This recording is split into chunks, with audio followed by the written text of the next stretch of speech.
So it's January 9th, and yesterday around 10:30 the Black Panther tickets went on sale, and I put it on my social media. I was so excited. Get your tickets now. And then it occurred to me, I should get tickets too, so that I can be there when the movie hits theaters and I can experience it with everybody. 15 minutes later, I kid you not, 15 minutes later, I was trying to purchase tickets and they are sold out. Sold out. It told me that there was an error, and I tried again.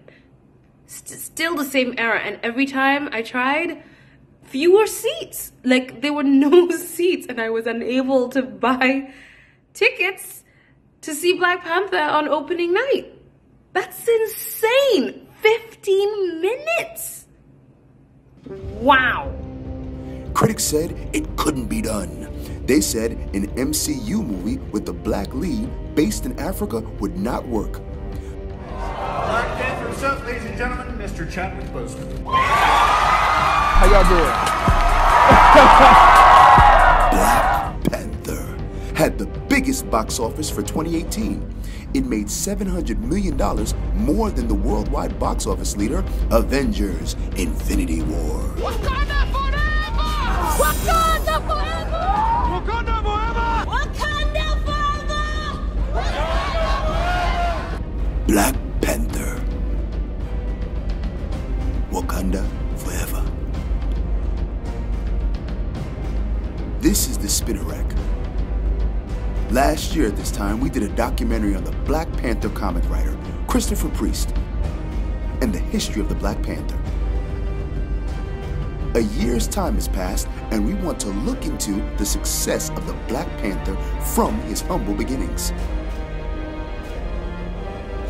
Stan Lee and Jack Kirby created Black Panther 50 years ago in 1966, introducing the first black superhero to the Marvel age of comics.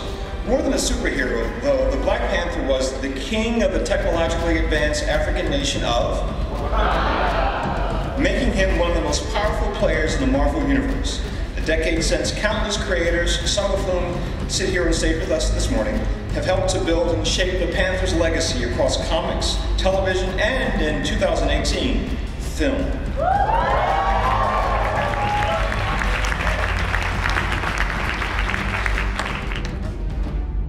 And you know, it's interesting too that all this stuff that we read in those comics as kids, those things are now on screen today, and they are taking the entire world. Yes, by it's storm. incredible. Yeah. Isn't it something? I never, you know, I pinch myself sometimes that I was in on that stuff when it came out, that I was a kid, a 10 or 12-year-old kid. And all of that stuff, the Lee Kirby and the Lee Ditko stuff and the, you know, Lee Heck stuff on Iron Man, I was reading that stuff and taking it all in, and people were looking at me like, what are you doing reading these comic books? What's wrong with you? And all of that, all of the characters and the concepts and the supporting characters, today, they're billion-dollar movies. You know, look at the Black Panther. It's incredible. Roy Thomas would introduce one of his major rivals, and that would be M'Baku the Man-Ape. Now, Man-Ape would only run second to the primary Black Panther villain, and this would be Killmonger, introduced by writer Don McGregor, who is the first writer to give the Black Panther a full run of his own solo stories in Jungle Action. 2 issues of Fantastic Four. Yeah. That's what he was introduced in. And now it's not only a billion-dollar movie, but I've seen people on television. I just was watching something the other night, I was switching stations, and they had on these 2 highly intelligent people from the BBC that they were discussing vibranium. The Black Panther enjoyed his longest run with Christopher Priest on the book. And in addition, this run is what would influence every writer of the Black Panther going forward. Priest's stories were wonderfully told, inexorably woven into the fabric of everything that had come before and everything that he wanted to do as well. We then get a well-received in terms of sales series done by Reginald Hudlin. Now, Reginald Hudlin's series was very much action-packed, and he introduces the character of Shuri, who's very much a fan-favorite character, thanks to Reginald Hudlin for that. We get the latest series, written by Ta-Nehisi Coates, which has been thankfully well received. That year, when about, I believe it was 2016, the Black Panther was the #1 book. It was the #1 selling book at the time it was released, and stayed that way for a great series of time, because that was where the audience was. And when you see the kids, you know, going to this movie, and even the adults saying, this meant so much to me. This was, you know, and you go, I read this 50 years ago, and here it is affecting the world. He's on the cover of Time magazine. He's on the cover of Rolling Stone. I looked at it last week. You know, they have the Black Panther Revolution. Well, look at you here, and this is like, First of all, I mean, why are you doing this, dude? You know you're gonna lose this eventually, right? You can't. Now you gotta maintain this. You gotta take your shirt off in every movie. Yeah, you gotta remember when, you know. Some body of work that people liked. I like that design you have on your head. Oh, thank you. It's definitely an homage to Wakanda. To Wakanda. Yes. This is unbelievable. We're living through this. That our little Marvel Comics world is the biggest thing in popular culture. Maybe the biggest thing ever in popular culture. Now, we've gotten to see the Black Panther in comic form and in film form. From time to time, we've also seen him in other media. For instance, he has been in a cartoon. Those fans of the X-Men series will remember that brief cameo that he has inside of Wakanda, where the X-Men are flying off of a ship. It's really short, and that's probably why a lot of people don't remember it, but it's really short when it comes right over there. However, the Black Panther also appeared in the Fantastic Four cartoon, which was a double feature with Iron Man and the Fantastic Four that used to appear on weekends, and he had his origin told for the first time in cartoon form on the Fantastic Four cartoon. Lastly, the Black Panther also had his own cartoon, and this was shown exclusively on BET, Black Entertainment Television. And this was based on the Hudlin run, and the Black Panther was voiced by Djimon Hounsou. You might remember him, actor of Amistad. So, in all, we've seen the Black Panther in a plethora of media, and we've seen him run a very successful race to the popularity that he has right now. Is there a particular film that you're excited about that's coming out? Yeah, the Black Panther. Our first black superhero. And boy, I think he's going to be a big hit. At least I hope so. I got my fingers crossed. Now, the Black Panther film that we got to see in 2018, was the fruition of a long process, what we would call development hell, if you will, that goes back as far as 1992, when actor Wesley Snipes wanted to do a Black Panther film, was very much interested, tried to push it, and had the clout, but just didn't get up off the ground. Stan Lee himself had yet to be involved in a successful film property at that time, and Marvel was still searching for something to ground them in terms of films. Their first successful film that actually got them out of the gate to show, hey, we can do this, was Blade. After Blade, a lot of the properties were owned by more than one film company. And this led to, okay, we have this particular vision, we have this particular vision, and if there's one thing that Marvel was always able to show was that their characters work best under one banner and in that shared universe where they can play off of each other. But again, there were just a lot of hurdles, and the biggest one, of course, is that this is a film with a black lead, a black supporting cast, set in an African country, and a lot of guys are hesitant. We gotta remember, Hollywood is about making money. However, Marvel starts making successful films on their own, and they started making successful films with their second and third tier characters like Iron Man, Ant-Man, Thor. Now, these guys may have been heavy hitters in the comics, but in terms of films, no, they weren't. But they were able to make a decent dent, much better than a lot of people would have thought, and this gave clout. Once you have a film like Ant-Man bringing home $500 million, it becomes, well, if Ant-Man can do it, and we can tell these type of stories, then, hey, we should be able to get these other guys off the ground too. And the Black Panther, everything was right. Everything was aligned. People were saying they wanted to see more diversity in films. They had been trying to get this film off the ground, and okay, with Kevin Feige at the head. So much of the Civil War story is told from Captain America's point of view. We've brought in Tony Stark to showcase that other side of that argument, and it's really the two of them and the people that team up with them. But at the same time, we thought it would be fun to introduce a third side. Kevin was like, hey, we're calling you about this character that I think you're interested in. I think you know who I'm talking about. And I said, yeah, I think so. Like, are you interested in playing him? Yes. It was really that simple. Chadwick is a really smart, interesting, dynamic guy. It really feels like he's added to this group. Right, yeah, that was good. And his presence on set, I think, raises the stakes a little bit for everybody. Chad gives him a great energy. He gives him a great confidence, a stoicness that I feel that character needs. Marvel announced the movie, and they built an incredible team. Ladies and gentlemen, the director of Black Panther, Ryan Coogler. Okay, and then pulling in Ryan Coogler, who is the successful director of Creed. Hey, everything is rolling. Okay, we get Chadwick Boseman as the lead. Okay, we get a great villain, Michael B. Jordan.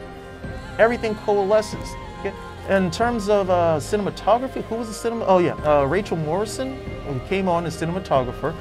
Okay, with a good pedigree as well. And we had, production, composition, costume design, Hannah Bleacher, Ludwig Göransson, Ruthie Carter. It was just a very, very solid production. They did not skimp, okay, and they didn't scrimp on any particular person coming in.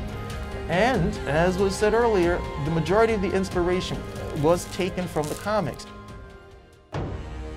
Ryan Coogler, in many of his interviews, said he did a tremendous amount of research for this film. Along with reading the comics, he actually went to Africa to look at the different cultures that were there and helped to incorporate them into the movie. As well as their vernacular, their dress, their customs, and their clothing. Black Panther premiered February 2018. At that time, everybody held their breath. Would it be a hit or a flop? When the movie was first announced, critics said it couldn't be done. They said the film, like the other attempts, would never see the light of day. They said a superhero movie with a black lead would not work. They said a movie based in Africa would not work. They said audiences would not be able to relate to it. Lastly, they said if it was made, it would fail. Well, good things we don't listen to critics. Black Panther made $700 million, making it the #1 film in the US box office for 2018. Worldwide, its box office of $1.34 billion came second only to Marvel's other hit, Avengers: Infinity War. Quick update, since the show started 47 minutes ago, Black Panther made another $48 million. They're saying Black Panther has been so successful at the box office, they're already saying it's the favorite to not get nominated for anything next year. When the critics saw the movie, the reviews were breathtaking. Audiences stood on long lines, some viewers in African garb, and within a couple of days, Wakanda forever was being yelled from coast to coast.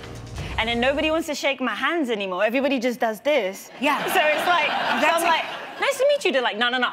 Really? Yeah. That's like a dream. It's the Wakandan forever salute. This epic tale will undoubtedly have generations chanting, Wakanda forever!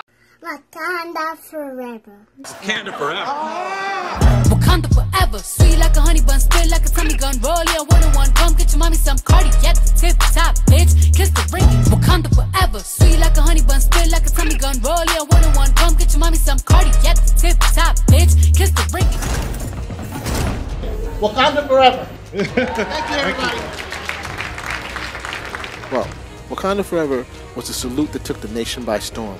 Everybody was doing it. They were doing it at the movies, at the Comic-Cons, at parties, on social media, even at grocery stores.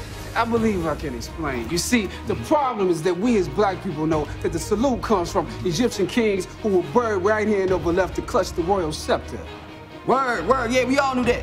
Yeah. Also in sign language, where the arms cross would mean hug, Okay, so an expression of love and also an expression of royalty. Okay, a loving king, if you will. This is powerful because people have been doing it and not realizing that basically they're signing everybody, "We love you," or "Let me get a hug." All right, our social collective has come to the determination that the Wakanda salute, it belongs to everyone. It was a cultural moment. It was a cultural moment for a lot of different reasons.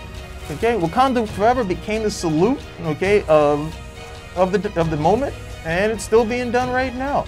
It's cool. Okay? It was no different than doing a Matrix backward fall or something of that nature. It was something that people wanted to be a part of, and they continue to want to be a part of it. Okay.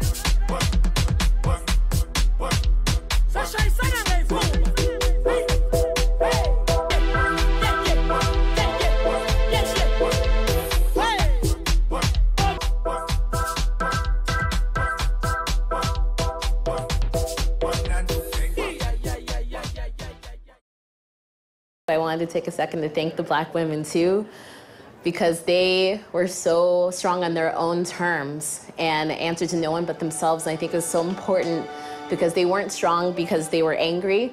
They weren't strong because they were hurt. They were strong because they were strong. And that meant the world to me. So thank you. Wakanda forever. Wakanda forever.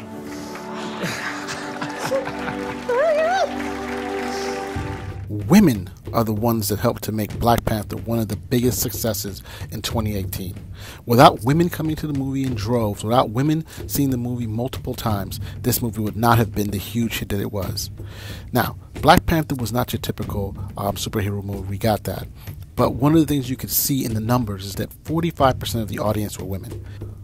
Typically, the audience is usually 62% male or even more.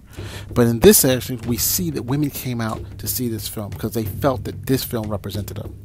And why is that?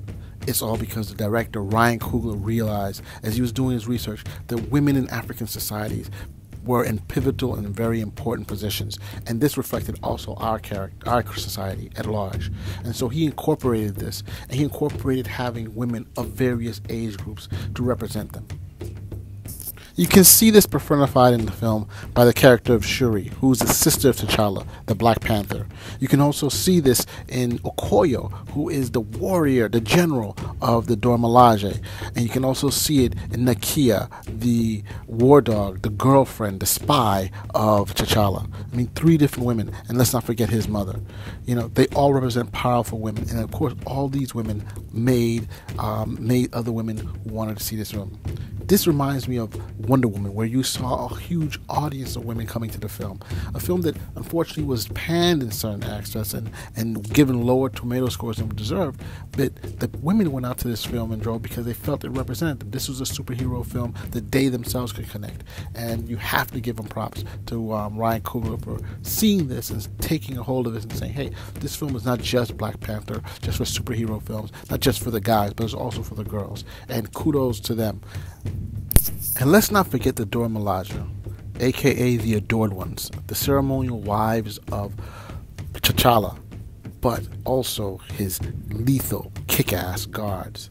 I mean, these women represented probably the epitome of what a lot of Black women felt like when they saw them. They were their own Amazons. These were the women who can kick butt and hold their own against any man whatsoever. So when you went to the cons and when you went to the movies, you seen tons of women dressed up like them. They were fierce. They were beautiful. You know, they were smart, and they were their own. So yes, Ryan Coogler, thank you for including all of them in the movie. Now, it wasn't just the fact that the film was popular, okay? Because the money doesn't just come from making the films. We want to see that the Black Panther has legs not just in other mediums, but in terms of merchandise, okay? Do people want this guy outside of the film? And the answer was yes. #1 Halloween costume for 2018? Black Panther. Okay, kids of all stripes, male, female, black, white, they wanted to be T'Challa. Okay, now that may have led to some people talking about, well, you can't be T'Challa, that's cultural appropriation. Thankfully, we didn't listen to those people, and a whole bunch of kiddies decided to put on their mask and their claws and go out and have fun as the Black Panther. We're talking t-shirts with masks, games, all of these things. I think it even I think there might have even been an automobile, like a luxury coupe, okay? But all of that stuff came from the Black Panther, and even exclusive comic books that were tied to Lexus thanks to the success of the film. It spawned 4 additional comic books. It sold hundreds of different merchandises, and it's even estimated that the merchandise for the year would have been, the merchandise sales of all Black Panther stuff will reach over $250 million for 2018. And this was a surprise. When they did the original merchandising licensing, it was just Black Panther. That's all they were basically doing in the bad guy. They weren't doing much else. But then once it came out, they found out there was a huge female audience, and they wanted some materials too, from Shuri, the Dora Milaje, Macchio. And so they had to rush out, not only to bring out more Black Panther products, but they had to also come out with female-oriented Black Panther products. There were t-shirts and a couple of hats, but they didn't have anything out for Shuri or the Dora Milaje. Yet they became a success, and all those lines did particularly well. So even though there wasn't a lot of merchandise for Black Panther when the movie first premiered, cosplayers were very resourceful. Cosplayers is basically a combination of the words costume and players, are fans who dress up as one of their favorite characters. They range from amateurs, hobbyists, to professionals who make a living doing this. Now the potential Black Panther cosplayers, they seem to have little to play with in developing their costumes. There weren't a lot of movies and TV shows about Black Panther, but when they started researching the characters and the world of Wakanda by checking the comic books, boy did they have a lot of stuff. Many were able to develop several versions of the costumes worn in the films, and they were spot on, I gotta say. What was truly surprising was the even secondary characters that had cosplays that looked fantastic. The amount of time put into creating cosplays for Princess Shuri and Baku, Nakia, Okoye, and the Dora Milaje was amazing. Especially, it just tells you how fervent their fans truly were. They're fanatics, some of them, okay? I even saw some cosplayers dress up as members of clans and tribes of Wakanda. While this was not expected, because this had not happened before to this degree in other superhero films, it was a pleasant surprise. Plus, they looked damn good. Before the movie premiered and during it, we saw pictures of families and embracing the film. You saw fathers, mothers, and children dressing as Black Panther and Killmonger and Shuri and Dora Milaje, among others. They were enjoying themselves. You saw friends coming together. You saw generations, grandparents out there dressed up as members of the Wakandan culture. In addition, we also saw women banding together to portray not only female characters, but also the male characters. You know, all female Black Panthers, along with Killmonger and some of the other characters. Along with costumes, you saw many fans spontaneously wearing African clothing or African-inspired design. You definitely saw this on the red carpet, but the very fact that fans just started coming out representing, wearing their dashikis and other African Ankara clothing was amazing. This helped to reinforce the ownership that many fans felt about this motion picture, with its kaleidoscope of African cultures and languages and dress, to be not shunned but to be embraced. It represented their connection to the motherland. It represented something they felt proud of and belonged to, and most of all, they were owning